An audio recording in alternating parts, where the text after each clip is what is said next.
Welcome back to the channel, Beasties. This is Retro Raven game, and last time we were playing Vampire the Masquerade, Coteries of New York. We impressed the prince by helping out. We used our dominate ability and stopped the anarch that we had come across in a park, and we brought before the prince, and there was a whole execution thing, and we stopped them. Not that they really needed our help, but it impressed the prince enough that we're a little bit more in their good graces.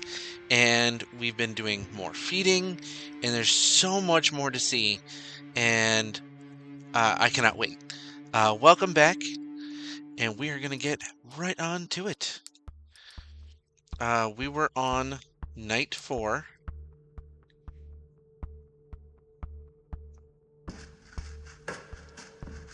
Here we go. We're going to make some friends, or at least allies, and we'll see how it goes from there. So we've got these 3 choices, like a gangrel, I think a Bruja. Let's see. Searching for Hope. Sophie suggests you meet Hope, a reclusive member of the Malkavian clan. She's supposedly holed up in an internet cafe in Lower Manhattan. Now, Malkavians are known typically for being very perceptive. They're known to be eccentric, and usually have like some quirks that typically deemed crazy, or just there's a reason why in the LARPing community there's something called a fish maul. Well, some people really play them up, but they can run the gamut of interesting things, and I cannot wait to see what that is. Typically, they're very tech inclined too, so I cannot wait. And then we've got Gumshoe in the Dark. A recent string of violent killings has the Red Hook district of Brooklyn on edge. Sophia mentioned that Kadir Al-Asmai has a secret associate investigating the murders, a Nosferatu neonate by the name of D'Angelo. If you help him out, he might be persuaded to form a lasting partnership. Now, Nosferatu are typically, a lot of times our curse are like very appearance focused, so they can't pass nearly as well through the Masquerade as normal vampires, so they have a lot harder time. Typically can be found in sewers or just overall hiding, but they curry in information, so it makes sense that he's a investigator. And then our last potential is a gangrel neonate by the name of Tamika, who has made herself a haven in Prospect Park. Now, that's where I was previously when I came across the Anarch. The Ferals aren't exactly a social bunch. Gangrels aren't really known to be all that social. They're more animalistic. Even by Kindred standards, but if you can keep her from clawing your eyes out just long enough, she might be persuaded to join you. So, we're going to go with the Nosferatu, because I think that's going to provide the most interesting at the moment, or at least secrets. I want to know the secrets of some of the other people of this court.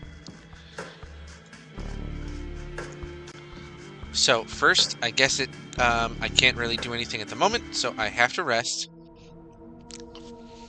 You know something strange by the front door of your haven.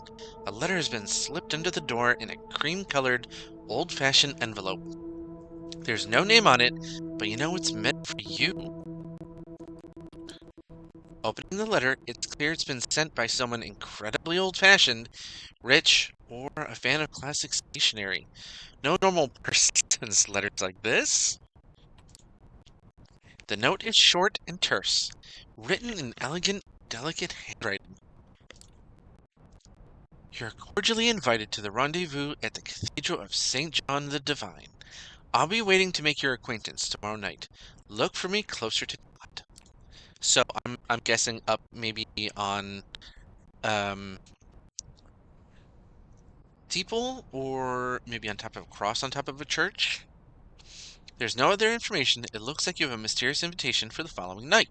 Perfect. The hunger calls to you. So,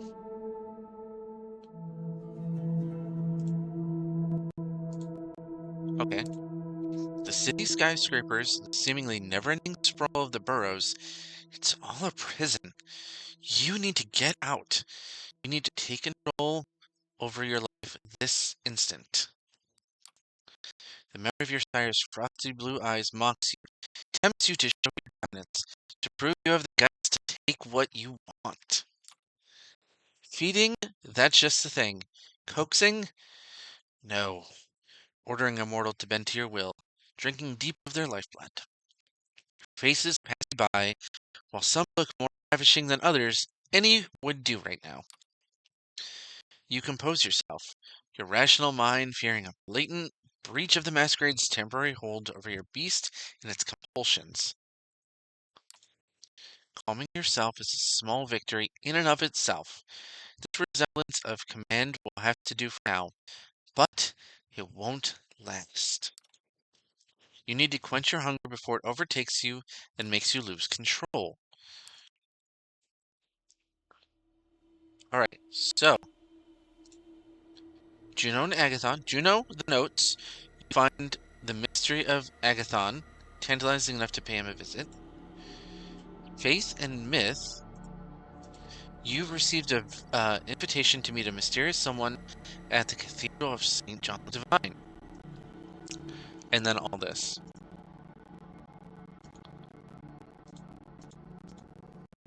Oh, okay. So,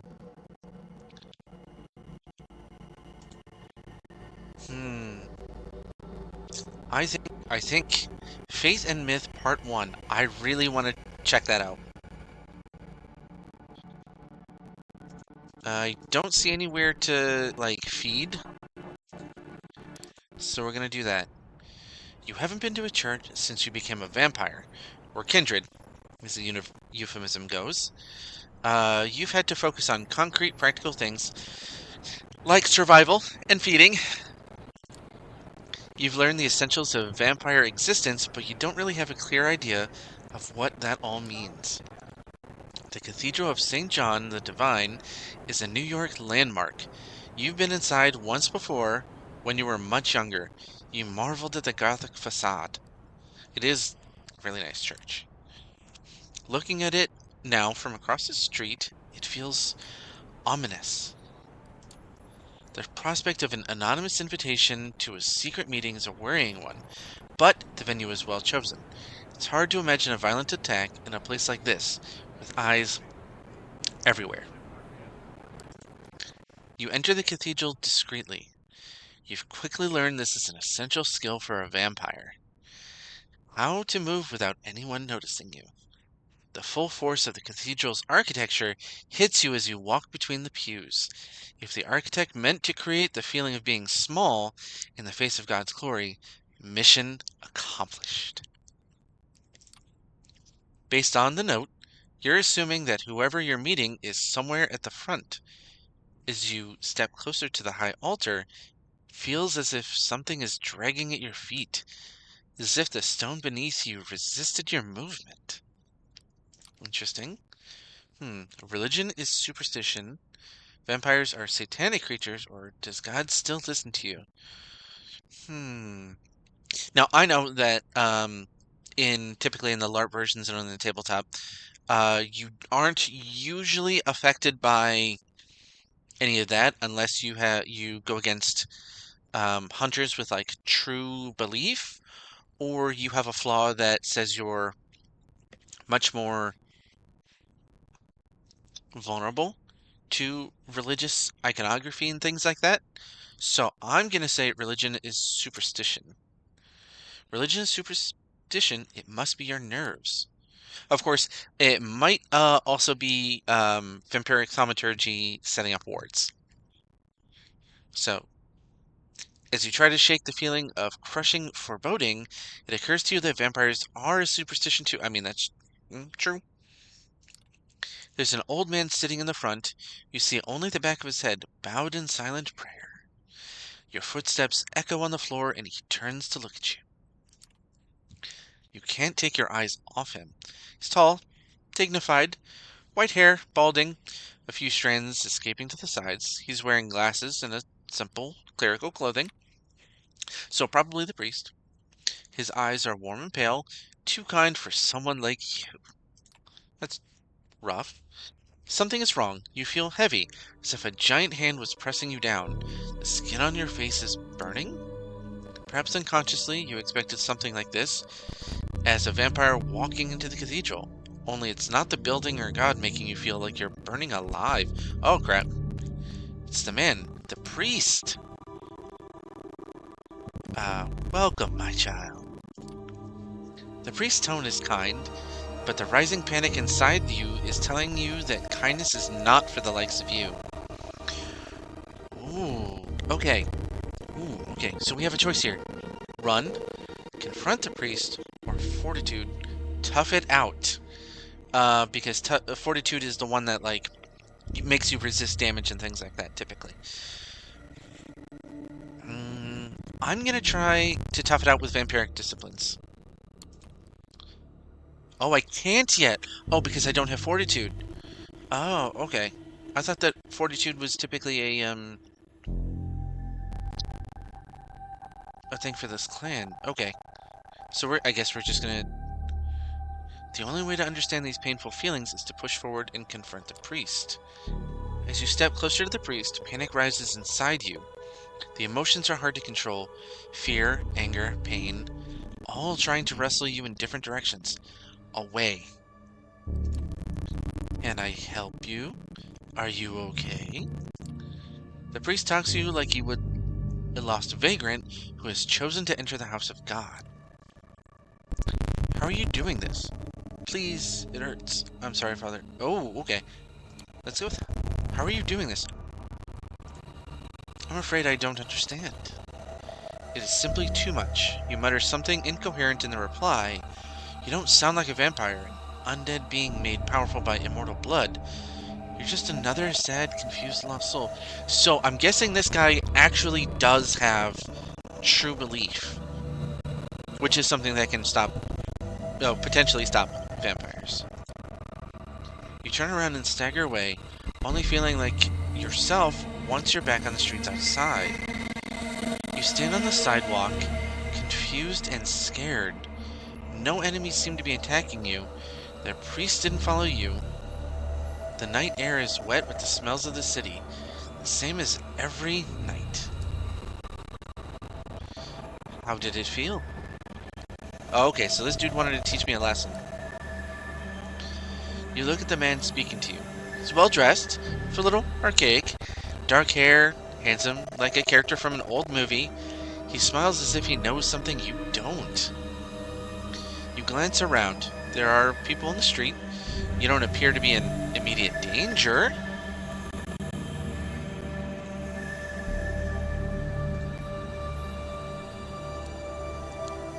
Alright. Did you do this to me? Oh, okay. Let's actually ask about it. Why does it hurt so much? Why does it hurt so much? That's the question I wanted to talk to you about. Let me introduce myself. My name is Benoit Segal. We share many things in common, even if you don't know me. Benoit offers his hand to you. Ooh, I could refuse glaring at him, and he'd probably just laugh at me. But let's shake his hand. Let's be polite. It's gotten me pretty far so far. Benoit's handshake is firm and dry. He looks at you intently, as if trying to find something in your eyes. Would you mind sitting with me for a moment? Benoit points to a park bench nearby, in darkness because of the broken streetlight. Wary, you decide to follow him. Only an enemy, totally unconcerned with the masquerade, would attack you here. Benoit sits down, and you follow suit. For a moment, you both contemplate the cathedral in silence. I know how it feels. What you just felt, I have experienced it for myself. Many times. For a moment, you consider how to respond. It's clear Benoit sent the invitation to come here and orchestrated this little setup. Alright. Why did you invite me? Did you try to get me killed? And I feel like punching you. All of these are totally normal responses to this. But let's, again, so what's the point? Why did you go through the trouble of getting me here? We share a connection, you and I. I'll explain later, but right now the important thing is that it's so much easier to show you than tell you. I wanted you to meet Father Anthony, or see him, experience him. Did you wonder why it felt that way? Like that? It was a priest? Is it a supernatural power? And does it matter? Let's go with it was the priest. At first, I thought it was because I was in a church, but then I realized it came from him, the priest. I think you're right. It does come from him. It's his faith that makes you feel like that. He's safe in his belief, while you are the one damned. Do you ever wonder what's the role of vampire in God's creation? You stop to think. Of course you've wondered what this is all about. Whether it's about God or nature, you don't really know what being a vampire means. That's the trouble with the Masquerade. A human faced with a human problem can go online, find something that helps. You can't. The Masquerade means that everything there is to know about your condition is secret. It's hidden away. You're left relying on the unreliable opinions of people like Benoit. Suddenly, Benoit takes your hand and presses it to his chest. Creepy. As he stares into your eyes, you feel his heart stop. My heart no longer beats, yet I move. I talk. Is that how God intended us to be? There's a natural explanation. No, it can't be. Or let me go. Let's go with the natural explanation. Whoa. I don't believe in the supernatural. I mean, look at where you are. There's a natural explanation for all of this. We just don't know it. Maybe there is. I don't know either. But I know that Father Anthony's faith is real. Sometimes I'm skeptical too. But in Father Anthony's presence, I know faith is real. I know it because it hurts so much. But perhaps you have questions about faith and our kind. Yes, what are we? How do you know any of these stories are true? Perhaps we're divine, not damned. Perhaps we're divine, not damned. Benoit laughs, and for the first time, the aura of bitterness enveloping him lifts. You're clever. There are many religious cults among the Kindred, even more among the anarchs. Some of them do indeed believe we are divine. We die, we rise again, just like Jesus. Be careful with that kind of talk, though. You might not know it, but there are always politics attached to every belief. Go into an Elysium, declare your divinity, and everyone around you will start making assumptions about you. Sometimes faith is best kept private, even among our kind. Just ask yourself, when you met Father Anthony, did you feel divine? These are just crazy vampire stories. Did I come here to talk about religion? Alright, this is a lot to take in. So we're sort of slowly easing our way into some of the actual thoughts about this. This is a lot to take in. All these myths, hard to know what to believe. And that's always been a very big core thing within Vampire the Masquerade. Whether it's tabletops, video games, LARPing, any of that. You know, you have some that go the more extreme route, and here we are taking a more curious approach. I know it's overwhelming. It was for me when I first met Father Anthony. I know there are others like him, whose faith shines like a beacon. Priests, old ladies, children, anyone can have that conviction inside them. I have to go. This is too much. Ooh, okay, so I could take the, I have to pray for guidance. Okay, so I could take the religious tact if I really wanted to in the game. So let's go with, this is too much. You expect me to go along with all this insanity? Benoit just nods patiently. Let's meet again in a few nights, here at the cathedral. We can talk more after you've thought it through. You leave Benoit sitting in the shadow of the cathedral, contemplating what lies within. It would be easier to ignore his words without the reality of what you experienced. Father Anthony was holy. You know it to be true. But what does it mean? Okay, so we've now done that one.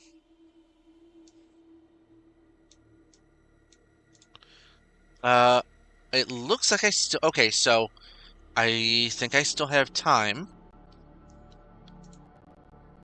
So let's do the Nosferatu like I had planned.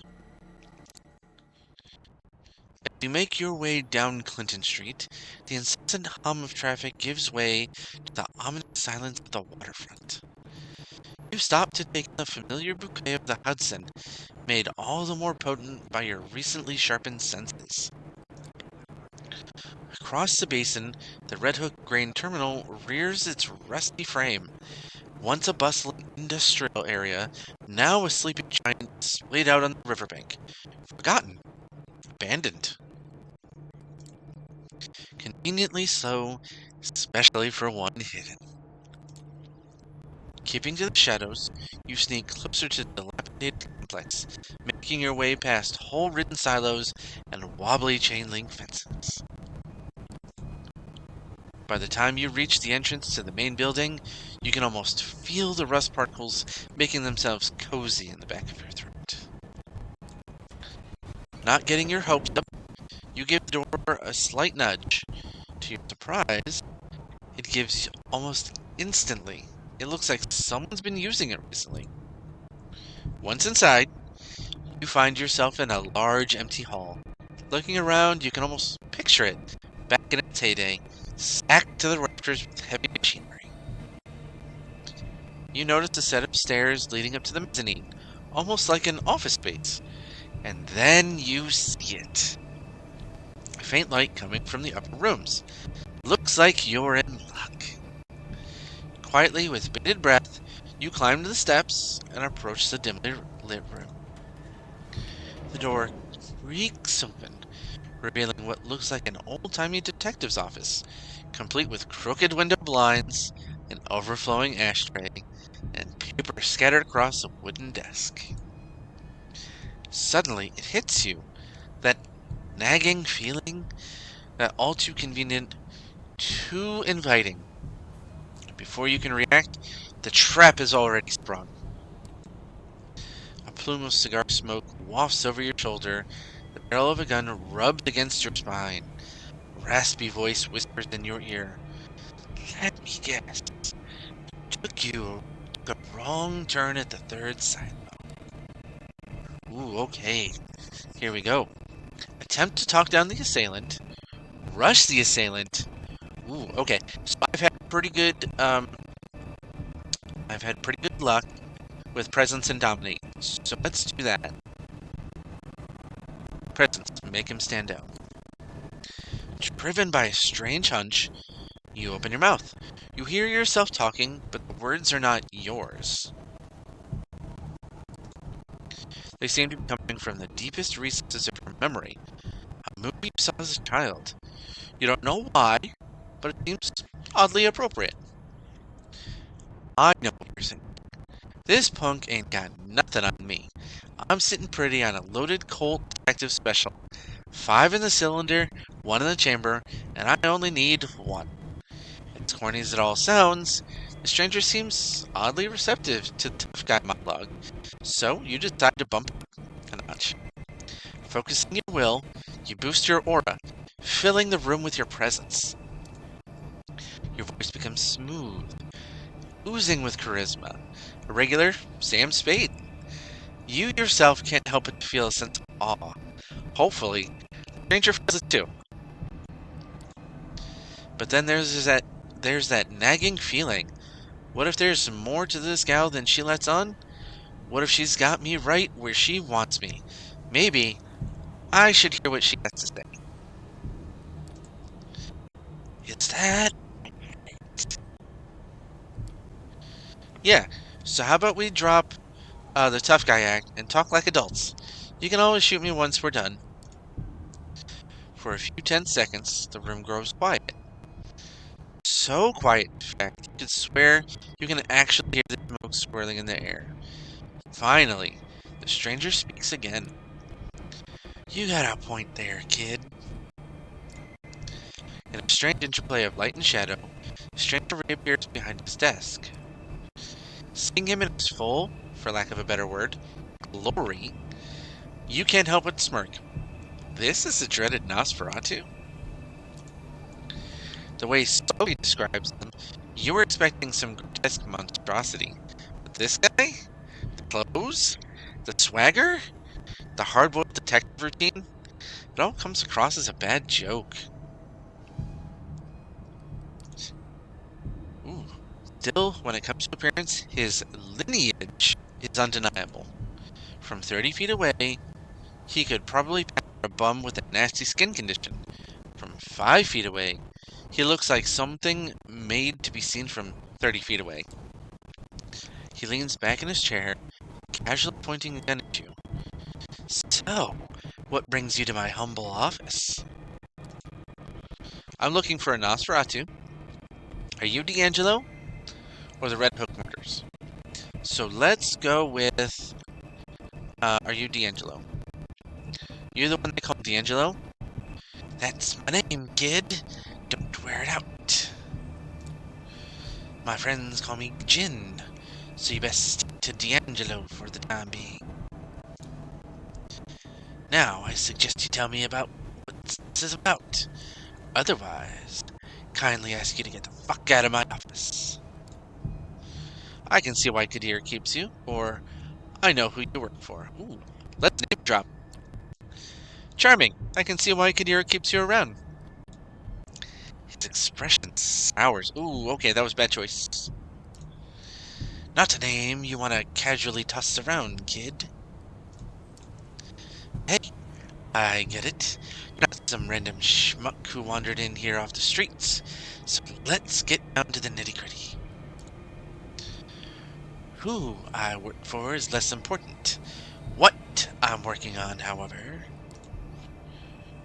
I know, I'm here to help, or it isn't going so well, so let me know. Alright, so let's go. I'm here to help. The Red Hook murders. I know. I want to help you catch the killer. His moldy lips twist into a smile. Do you now?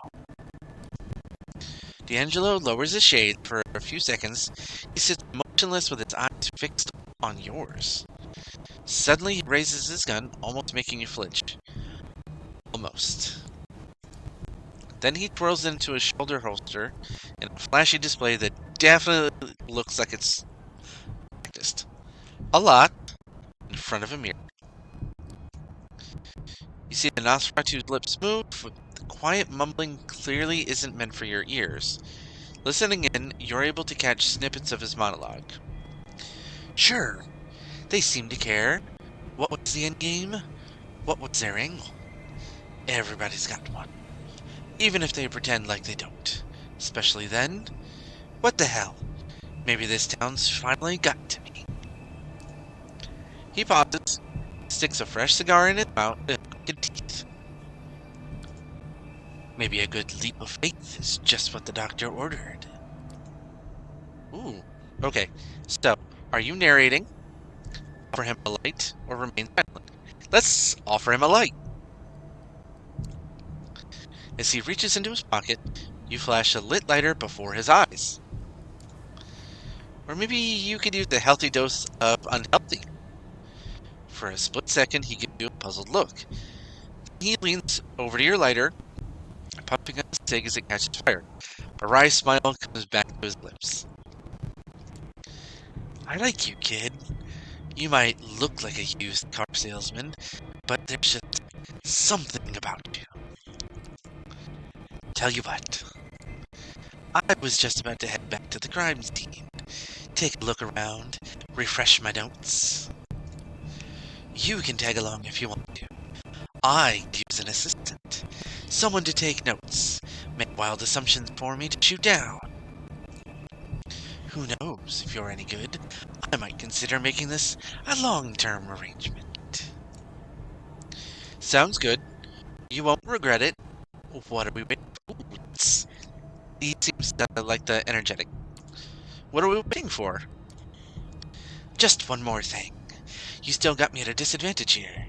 Seems like you've done some digging on me. But with you, I've barely scratched the surface. Catch my drift? So answer me this. Who was it that sent you to my neck of the woods? Or in layman's terms, who do you work for? Ooh, Sophie Langley. I'm a free agent, or rather, keep it to myself now. So, let's at least be honest with him. I don't want to name Sophie at the moment. I'd rather keep it to myself, at least for the time being. To your surprise, a smile wriggles its way across D'Angelo's lips. He doesn't seem all that bothered by your reticence. Fair enough, kid. At least you're upfront about it. But just so you know, if you're gonna play the game, sooner or later, you're gonna have to show your cards. One blink is enough for you to miss D'Angelo vanishing from his chair. Just when you're about to look around, he appears right next to you. Up close, his smile's even more unnerving. Alright, moonlight's burning. Let's get cracking. With a certain fascination, you watch D'Angelo stumble his way across West Brooklyn. Oddly animated, incessantly scratching his face and neck, stopping every once in a while for a bout of mumbling narration, he is most certainly a sight to behold. Still, he seems to be getting around okay, and you take particular note of the fact that he seems to be choosing the darker, less frequent streets. There is definitely a method to his madness. Eventually, your leprous guide takes a sudden turn off the Van Brunt Street and into a particularly dingy alleyway. The torn pieces of yellow police tape are a dead giveaway. This has to be the place. Well, here we are. Time for you to earn your stripes. This is where they found him. Drained dry. Not a drop of blood in him. And before you ask, no. I didn't get to see the body, so I don't know if there's any bite marks. So, what can you tell me? You take a moment to examine the crime scene. Judging by the chalk outline on the pavement, the man was killed recently.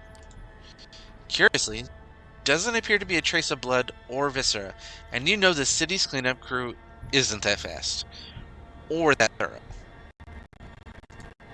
Looking up, you notice a spray painted sign on the wall. It reads, "The Blood Speaks," in big, crooked letters. You look to D'Angelo, the Nosferatu gives you an expecting look. Graffiti looks like a clue. How come there's no blood?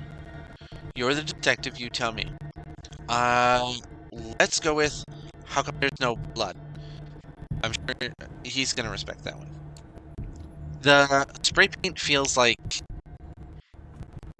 a distraction, a red herring. Did you say the victim was drained dry? Because I don't see any traces of blood anywhere. Good eye, kid. It's the details that count. And given that the murder was committed right here, and the victim didn't make a sound, we can therefore conclude... The killer used a sedative. I would go with that one, because I'm not so sure that it was Kindred for this. The killer used a sedative, and then what? Pump out blood without spilling a drop? With people nearby? Nah, kid. Only one set of tools can do it this quickly and this quietly.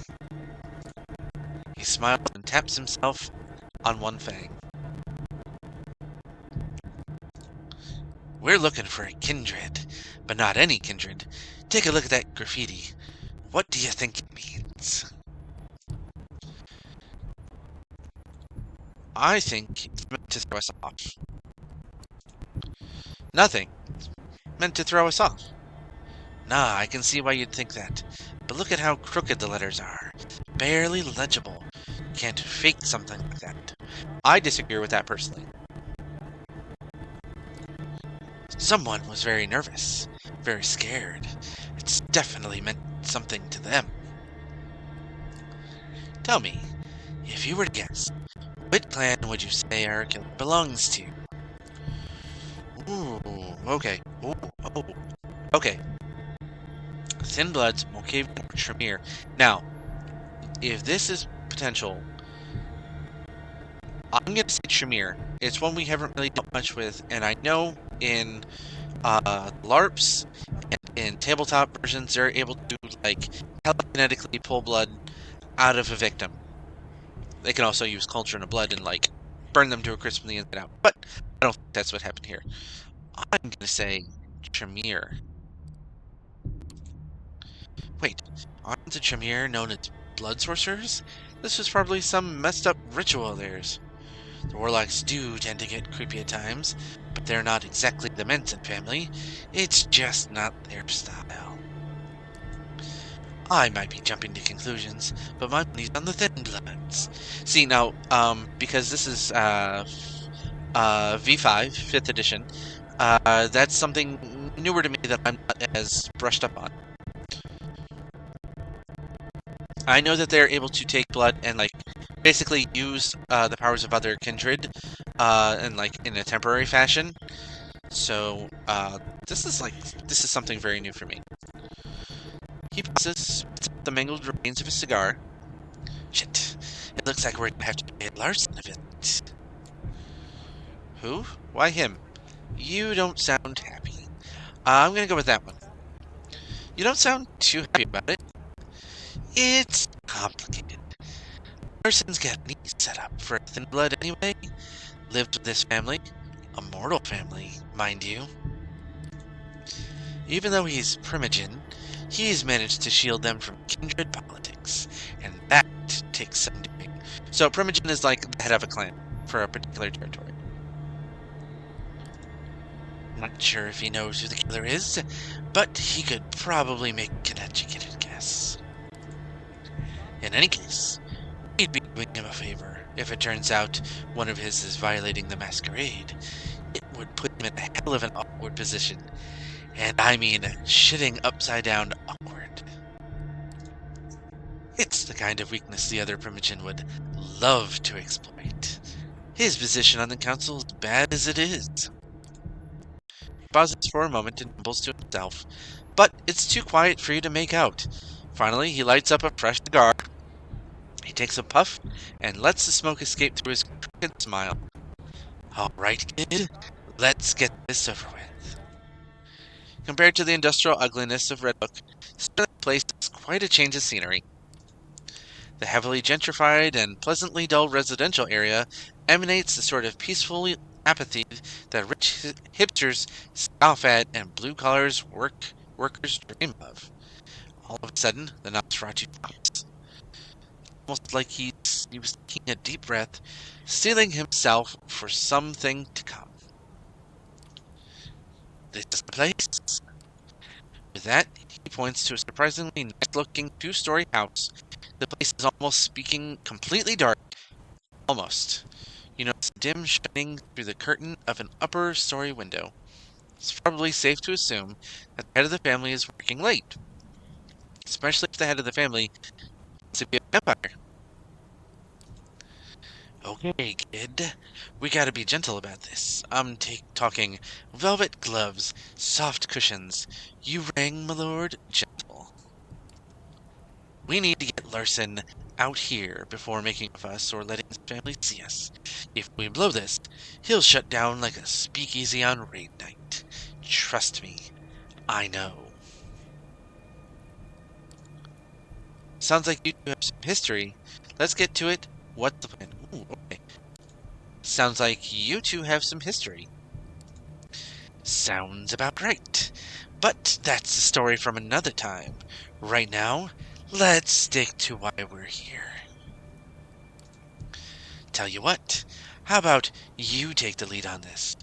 I'm curious to see how you handle it. You take a step back and look around the area. The lit up window seems like a safe bet. Now it's just a matter of getting Larson's attention, his and no one else's. As you're trying to come up with a viable strategy, you're suddenly startled by a loud noise. It takes you a second to identify the sound as a dog's barking. It doesn't take you long to figure out where it came from, as a bearded man leading a Rottweiler on a leash comes into view. Ooh, ring the doorbell, throw a small rock at the window. Ooh, okay, so I generally need to feed. I gotta keep this up so that the beast doesn't overtake me, the hunger. So I'm gonna take this opportunity. As you turn towards the man with the dog, D'Angelo gives you a worried look. Kid? Judging the gesture, you plunge into the shed and crouch behind a well-trimmed hedge. True to his word, D'Angelo follows your lead. Though he doesn't seem too happy about it. You best not be thinking what I think you are thinking. You stand up, waiting for the man to get closer. When he does, you spring from the darkness, grabbing both arms and sinking your teeth into his neck. His blood gushes into your mouth, thick with surprise and laced with just enough fear. It's all so quick and yet so sublime. Okay, so clearly this is her type of feeding. The man goes limp, his best friend does not.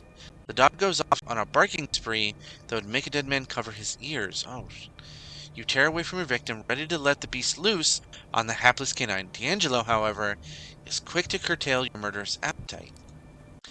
The detective approaches the animal, looking it straight in the eyes.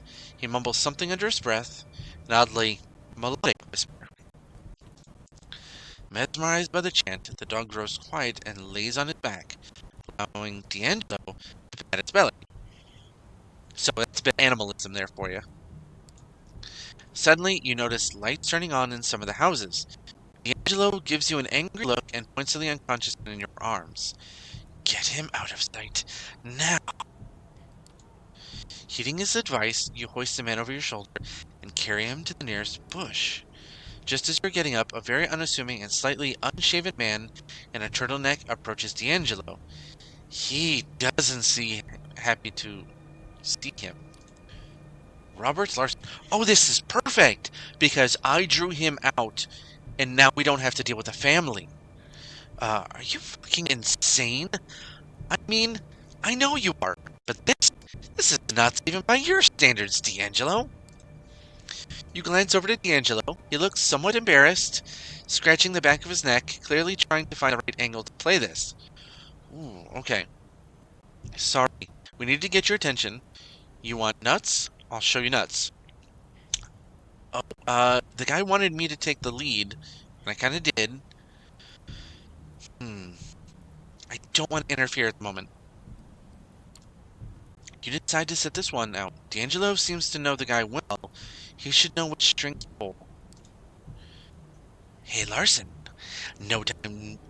Long time no see. Sorry about the bother. My new assistant can get a little enthusiastic. You're what? For fuck's sake, D'Angelo, are you still going with that ludicrous roleplay? D'Angelo lowers his voice ever so slightly. It's subtle, but telling. Larson's words clearly got to him. Listen, man, you know me well enough. I wouldn't have come if it wasn't important. Larson closes his eyes and takes a long, deep breath. When he speaks again, his voice is calmer, if not much friendlier. Okay, it's going well. Fine. What do you want? It's about the Red Hook murders. We think one of yours is responsible. Bullshit. A desk one's got enough trouble just staying alive out here. What could possibly make them openly violate the Masquerade? Desperation.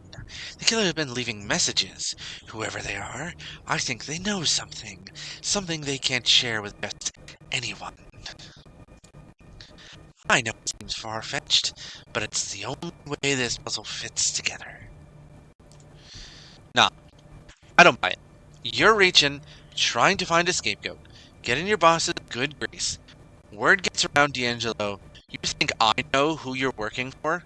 Oh, you think I don't know who you're working for? Ooh, then help us clear your name. Figures you'd cover for one of your own. What if we stop asking polite? No. Let's be nice to this guy. Then, help us clear your people's name. What do you got to lose?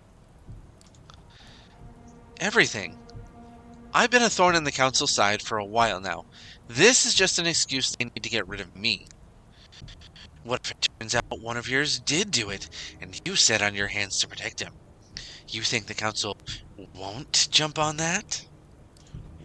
He looks off into the darkness, pondering his options. He lets out a heavy sigh. Look, I'll ask around, consult my sources.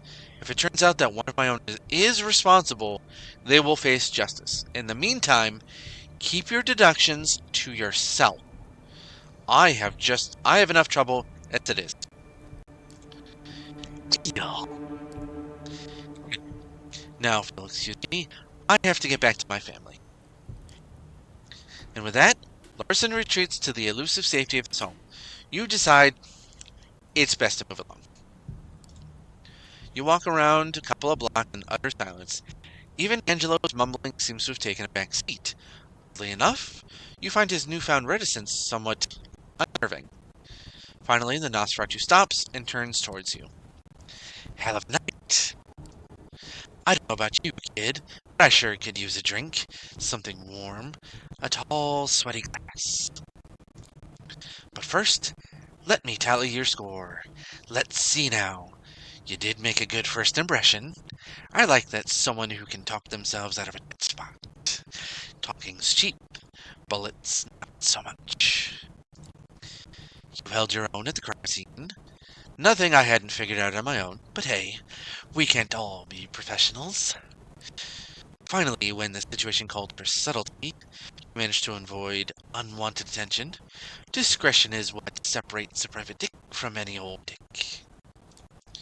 All in all, you did fine. Not fine. Not bad for your first case. Don't let it go to your head. I'll be in touch. Let you know if I hear from Larson. Be ready to meet me at the office. He starts to walk away, but suddenly stops and turns back towards you. And bring a notepad. Every good assistant should have one. Ooh, that went well. I'm super excited. We're going to see more of that, I'm sure. Now, onto the gangrel. So, probably a bit more aggressive. We'll work on for this. Oh, okay. So, I guess I can't move on to the next one. That is going to be the end of the night. But that went really well. I'm super happy with it. So, we're going to end there. And next time, we're going to pick up after resting. And then see if we can't do the gangrel. But that was a lot of fun. And I cannot wait.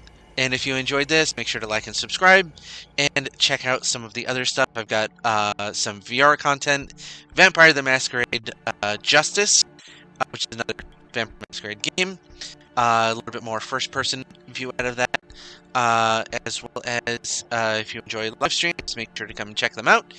And I hope to see you then. So much more to see. Cannot wait. Have a good one.